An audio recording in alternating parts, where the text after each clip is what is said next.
India ஒரு தனித்துவமான நாடு. நம்ம தனித்துவமான நாட்டை நிறைய பேர் வலிமையாக மாத்திருக்காங்க. அந்த நிறைய பேர்ல எனக்கு ரொம்ப பிடிச்சவங்க ஒருத்தவங்க, அதை நான் கடைசியா சொல்றேன். இப்போ நம்ம இந்தியாவை முன்னாடி போராட்டம் பண்ணாங்க. இப்போ நம்ம இந்தியா எல்லையில உள்ள ராணுவ வீரர்கள் நமக்காக போராட்டம் பண்றாங்க. எனக்கு ரொம்ப பிடிச்ச தலைவரோட பெயர் வந்து பிர்சா முண்டா. அவரை பற்றி அவரோட போராட்டங்களை பற்றினா இந்த கதையில வந்து நம்ம பார்க்க போறோம். இந்த நீர், இந்த நிலம், இந்த காடு, இது எல்லாமே எனக்கு தான் சொந்தம் அப்படின்னு சொன்னவர் தான் நம்ம பிர்சா முண்டா. அவர் வாழ்க்கை முறைக்காக நிறைய போராடிட்டாரு. அவருடைய கதையில என்னென்ன வருதுன்றத நம்ம இப்ப பார்க்கலாம். மண்ணையும் காட்டையும் கடலையும் இது எல்லாத்தையும் என்னோட மூச்சா அப்படின்னு நினைச்சது தான் நம்ம பிர்சா முண்டா.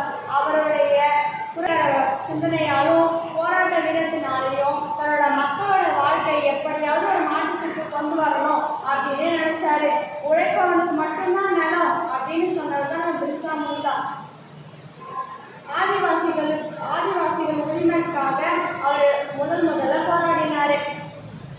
காட்டு பகுதியில் வாழக்கூடிய மக்களுக்காக வரி போட்ட ஆங்கிலேயர்களிடம் ஒரு பெரிய குரல் எழுப்பினாரு. அந்த குரல் சோழநாகூர் முழுவதும் பெருசா நடிச்சான். 1899 முண்டா நடத்திய ஒரு பெரிய போர் வரலாற்றிலே இடம் பிடிச்சுதான். 1895 ஆங்கிலேயர்கள் போலீஸ் எல்லாரும் நம்ம பிர்சா முண்டாவை கைது பண்ணலாம். கைது பண்ணி நிறைய கொடுமைகள் செஞ்சாங்க. அவர் 2 வருஷம் சிறையில் இருந்தார். 2 வருஷம் சிறையில் இருந்து வெளியே வந்ததுக்கப்புறம் முதல் வேலையாக ஆங்கிலேயரிடம் போராட்டம் செஞ்சாராம். அவங்க வச்ச சூழ்ச்சியில இவரை மாட்டிக்கொண்டாராம். அதனால அவர் 1900 மார்ச் 3 மீண்டும் சிறையில் அடைக்கப்பட்டார். அவர் மீண்டும் சிறையில் அடைக்கப்பட்ட அடுத்த நாள் அவர் காலரா நோயால் பாதிக்கப்பட்டு இறந்து விட்டார் என்று அரசு தெரிவித்தது. அவர் ஒரு பெரிய போராளி. அவருடைய பெயரை ஜார்க்கண்டில் உள்ள பல்கலைக்கழகம் மற்றும் விமான நிலையத்தில் அவருடைய பெயரை சுற்றி பெருமை செய்துள்ளனர்.